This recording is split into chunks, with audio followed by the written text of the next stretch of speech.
Okay, so first the front rack position. It isn't actually on your clavicle, it's on your meat shelf, right? So I can remove my hands and they're not doing anything, and this bar is still resting right on the top of my delts. So it's not on my clavicle. I can actually fit my hands under, my fingers under here, so it's just really, really stable on my shoulders. And what that does, right, my grip is all the way open, so there's no weight on my actual hands, and I can get my elbows all the way up.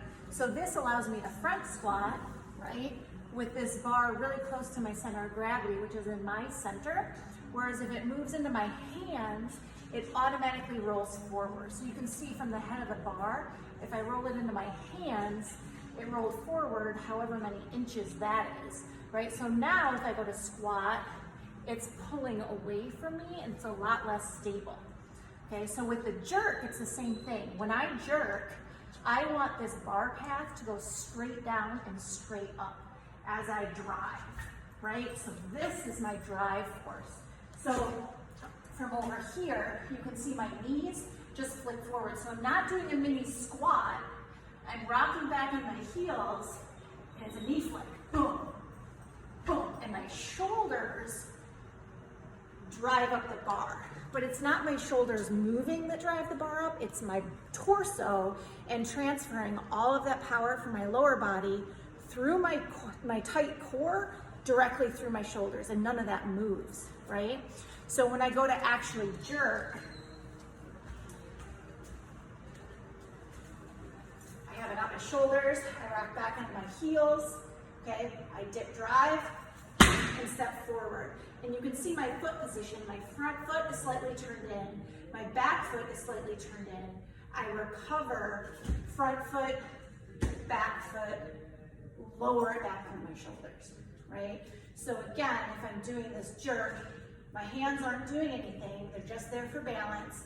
I rock back onto my heels to get this really vertical drive, right? Not a mini squat, a knee flick, vertical drive.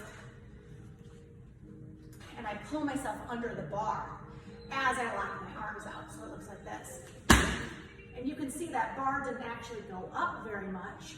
I'm pulling myself down, right? So if I go sideways in this overhead position, my front shin is vertical, my back leg is bent and pressed into the floor, both toes are turned in, both knees are turned out, getting external rotation in my hips, internal rotation in my feet, so that this bar is resting in my left glute and in my right quad. Then I recover front foot, back foot to keep the weight of this bar over me.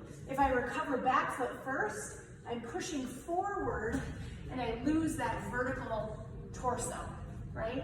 So if I'm here with 300 pounds over my head and I step forward, my torso goes forward and I'm gonna have to stabilize that bar overhead. So here, vertical torso, here, vertical torso, lower, down. Hopefully that makes sense.